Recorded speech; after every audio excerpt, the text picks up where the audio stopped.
Agora a gente vai falar sobre a projeção do PIB, né? O Produto Interno Bruto para 2021. O mercado financeiro eleva para 6,07% a estimativa da inflação em 2021 e vê alta maior do PIB. Sobre esse assunto eu vou conversar agora com Ulisses Ruiz de Gamboa, ele é professor de economia da Universidade Presbiteriana. Boa tarde já, né, Ulisses? Tudo bem com você? Fala pra gente o que esse Boletim Focus traz, principalmente em relação ao PIB. Bem, boa tarde a todos. O mercado está revendo a projeção do PIB para cima, né, já há um tempo. Agora, duas coisas a serem observadas. A primeira é que realmente a economia brasileira está mostrando uma resiliência, uma resistência até certo ponto surpreendente, face ao recrudescimento da pandemia e, enfim, e a crise econômica derivada, né, de tudo que está acontecendo. Então, tem uma parte desse crescimento, dessa retomada que é real, mas tem uma parte importante também que se deve a uma base de comparação muito fraca do ano passado. Sim. Agora, a que a gente pode atribuir essa projeção de um PIB? Eu não sei se no entendimento do senhor, para 5,97% para 6,07%, me parece pouco, mas quando se trata de PIB, né, qualquer percentual é importante. E ao que o senhor acha que se deve essa projeção de alta? Olha, você pode tirar aí uns 5%, tá? Assim, numa situação normal, se o PIB brasileiro crescesse 5%, 6%, a gente estaria abrindo um champanhe, estaria comemorando, porque realmente significaria um crescimento muito pujante, muito forte. Mas, tal como eu estou falando, existe um efeito estatístico pelo fato de que ano passado o PIB caiu 4,1%. Então, os cálculos apontam que, mais ou menos, você desses 6%, você pode tirar quase 5% por esse efeito da queda do PIB do ano passado, né? Ou seja, é uma coisa matemática, é mais fácil você crescer sobre uma base que diminuiu, tá? Então, eu diria que tem 1%, vamos falar assim, mais ou menos, de crescimento real, de crescimento, vamos dizer assim, entre aspas, verdadeiro, no sentido de um crescimento, independentemente dessa comparação que é favorecido pelo fato do PIB ter caído no ano passado. Então, falei, a economia brasileira está mostrando uma resistência, uma resiliência, e que é até certo ponto surpreendente, que eu acho que tem muito a ver com o fato das pessoas, das empresas, enfim, terem se adaptado a essa nova situação, já depois de mais de um ano. Ou seja, poderia, no entendimento do senhor, poderia ser até pior? É difícil prever porque assim, você está falando um crescimento real de 1%, né? Mas diante da situação, né? Até porque principalmente como o poder público como um impulsionador da economia, com a pandemia, ano a ano, os tributos, não sei se o senhor tem acompanhado, mas se os tributos, se eles estão caindo, e o que isso pode representar para a economia, em relação aos tributos? Porque aqui, por exemplo, na Assembleia, a gente sempre trabalha, né, e o país todo, com a projeção do que recebeu nesse ano para o próximo ano, né? Como é que o senhor vê essa questão? Bem, não é mistério para ninguém que os governos de todas as esferas estão enfrentando, já antes da pandemia, alguns problemas aí de equilíbrio das suas contas, né? Isso aí acho que não é mistério para ninguém. Agora, justamente, essa recuperação, você tocou também no tema da inflação. Então, a recuperação da economia, né? Mesmo que a gente esteja falando desse 1%, e o aumento de preços, está provocando um aumento na arrecadação, né? De certa forma melhora um pouco as contas públicas, mas o fato é que o governo federal e os governos municipais, estaduais, estão realmente sem, como você falou, sem poder dar uma ajuda maior para essa retomada da economia. Então, é uma retomada que tem como protagonista realmente o setor privado, tá? Em que pese que o governo federal está dando novamente o auxílio emergencial, embora em menor montante, está fazendo o que dá para fazer, vamos falar assim, né? Mas é uma recuperação que tem o setor privado como protagonista. E agora, a gente tem alguns riscos ainda, né? Tem esse risco energético, que é uma coisa que preocupa, que pode atrapalhar um pouquinho essa recuperação. Tem também o problema na parte da indústria, na parte da produção, de falta de matérias-primas, atraso na entrega de matérias-primas, aumentos de custos de produção. Você mencionou a inflação, a gente está com um problema de inflação de custos. Então, tudo isso são fatores de risco que podem atrapalhar um pouco o desempenho da economia.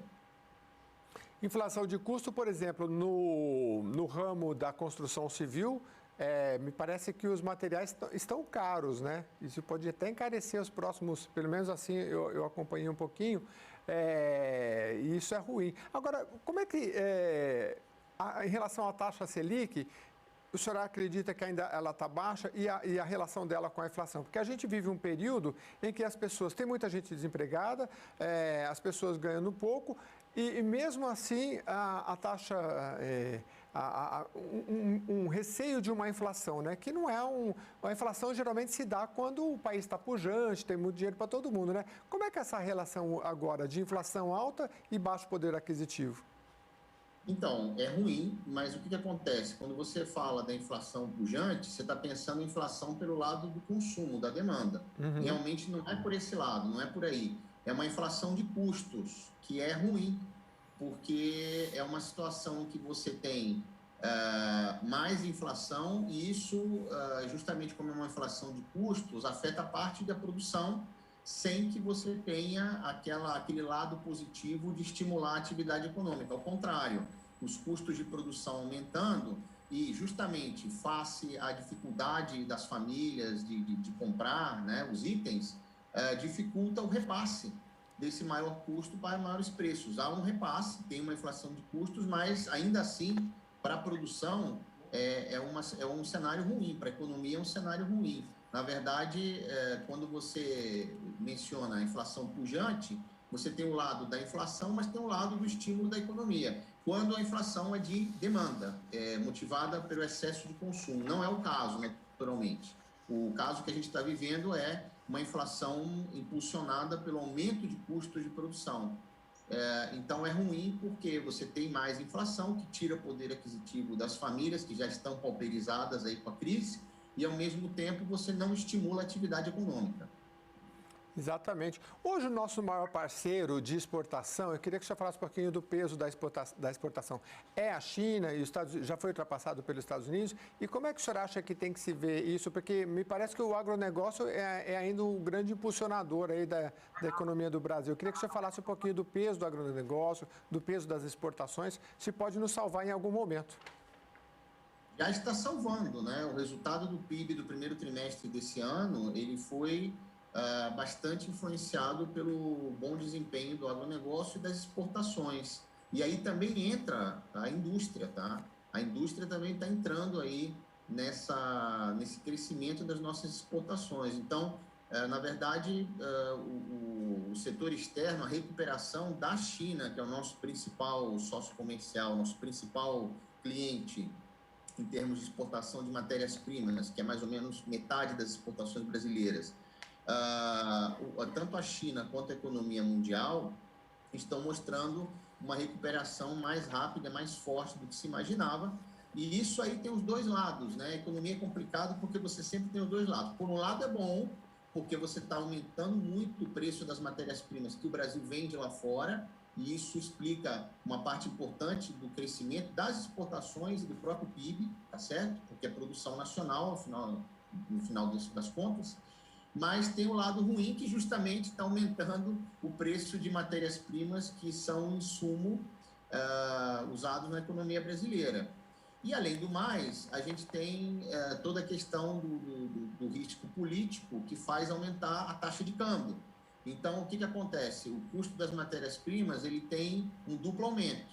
Ele aumenta porque está aumentando lá fora, por exemplo, o preço do aço, o preço dos grãos, né, que são usados para alimentar, por exemplo, o gado, então encarece a comida. Então, você tem um aumento do preço das matérias-primas e você tem um aumento da taxa de câmbio.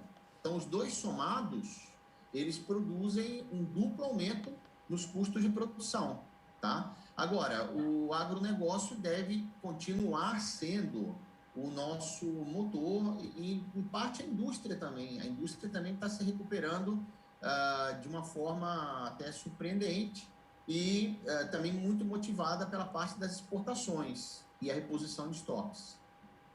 Agora, Ulisses, essa estimativa aí do último Boletim Focus de inflação para 6,07% e a meta perseguida pelo Banco Central de 5,25%, que medidas que o governo federal deve tomar, então, para aproximar mais para a meta estabelecida?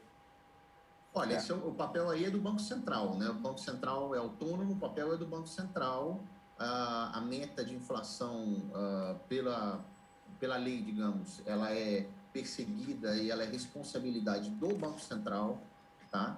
Então, assim, esse 5,25, na verdade, é o limite, é o teto da meta, né? O limite máximo permitido pela meta, né? Então, se essa previsão se concretizar, vamos terminar o ano com uma inflação acima do limite máximo da meta estabelecido pelo Conselho Monetário Nacional. Então, o Banco Central, o que ele vai fazer, o que ele tem feito e vai continuar fazendo, aumentar, como você falou, a taxa Selic. Uhum. Esse aumento da taxa Selic seguraria a parte do consumo privado, investimento das empresas, o que, evidentemente, no momento atual, não é, vamos dizer assim, algo positivo, mas é algo necessário. É como se você fosse tomar um remédio amargo, né? De vez em quando tem que tomar um remédio, o gosto é amargo, mas você precisa tomar para evitar um resultado final até pior. Agora, Ulisses, o Boletim Focus também traz uma previsão da taxa Selic. Me parece que está 4,25, salvo engano, né? E tem uma previsão desse boletim, não? E eu queria saber também depois a previsão disso para os investimentos. Pois não. Olha, na verdade, assim, muitos analistas de mercado estão esperando que a taxa finalize o ano, né, até bem mais alta que isso, né, batendo aí talvez até os 6,5%, né, se a inflação vai chegar a uma proporção, a uma porcentagem mais ou menos parecida, né, o que a gente pode esperar e o que já foi sinalizado pelo Banco Central é que ocorram novos aumentos daqui até o final do ano. Então, a gente poderia esperar fechar o ano ao redor de 6,5%, né? Uhum. E se a inflação for 6% por aí, quer dizer, você teria, no final das contas, o juros real, que seria os juros, a Selic menos a inflação, ainda ficaria num patamar baixo, né, para os nossos padrões. Sim. Agora, isso aí aumentaria a rentabilidade da renda fixa, né, em termos de investimento financeiro, poderia ser um pouco mais interessante aí a renda fixa, e aí o investidor tem que ver o seu perfil para ver o que faz em renda fixa ou renda variável. Renda fixa a gente está falando em tipo tesouro direto. Exato. Está tendo muito investimento atualmente, devido a que, de qualquer forma, a renda fixa está baixa, em construção civil, em fundos de imobiliários, coisas assim, que, de certa forma, fazem parte aí da renda variável. Então, mesmo com o aumento da Selic, como a inflação também está aumentando, a renda variável não vai pagar uma rentabilidade provavelmente muito alta e isso pode motivar a continuidade aí desses investimentos em fundos imobiliários ou de outra natureza. A gente está vendo muito movimento também em empresas corretoras, empresas que se dedicam a fazer investimento, aconselhar investimentos, enfim. É interessante você falar do setor imobiliário, porque eu li uma reportagem que dizia que, embora a Selic, o ano passado a gente ouviu muito falar, olha, era o momento de comprar imóvel porque a taxa básica está em 0, nunca foi tão bom. Mas aí ela vem aumentando, depois para 1, 2, 3, já está em 4,25, né? As incorporadoras, né, creio que são elas, que estão segurando um pouco esse repasse ainda no setor imobiliário. Não sei se o senhor acompanha de perto, porque o senhor falou dos fundos imobiliários, né? Então, se eu vou comprar um imóvel hoje, me parece que esse repasse do aumento da taxa Selic ainda não foi repassado para a taxa de juros para adquirir um imóvel. Você acha que isso pode ocorrer nos próximos meses? Esse repasse, ele demora de uma maneira geral, em geral, né? Não só desde o imóvel até o teu cartão de crédito, né? Desde o crédito imobiliário até o cartão de crédito. Esse repasse demora e ele não necessariamente é da mesma proporção do aumento da Selic. E, logicamente, que os bancos e instituições financeiras, eles terão que ver outras condições também de mercado, né? Obviamente que a Selic justamente é a taxa básica, porque ela termina influenciando as outras taxas de juros da economia. Mas, de qualquer maneira, depende também de outras condições. E uma coisa importante é a questão do desemprego, da inadimplência. Então, tudo isso é baralhado na hora que as instituições financeiras dão crédito e cobram a taxa de juros. Muito bem. Eu queria agradecer bastante Ulisses Ruiz de Gamboa, professor de Economia da Universidade Presbiteriana Mackenzie, nos atualizando aqui com o Boletim Focus e como é que isso vai influenciar aí no nosso dia a dia, na taxa de inflação, no PIB, enfim. Muito obrigado mais uma vez. Estamos à disposição, eu que agradeço e boa tarde a todos. Muito obrigado. O Jornal da Rede Alesp fica por aqui. A gente volta na segunda-feira, no mesmo horário. Um bom feriado para você. Até lá.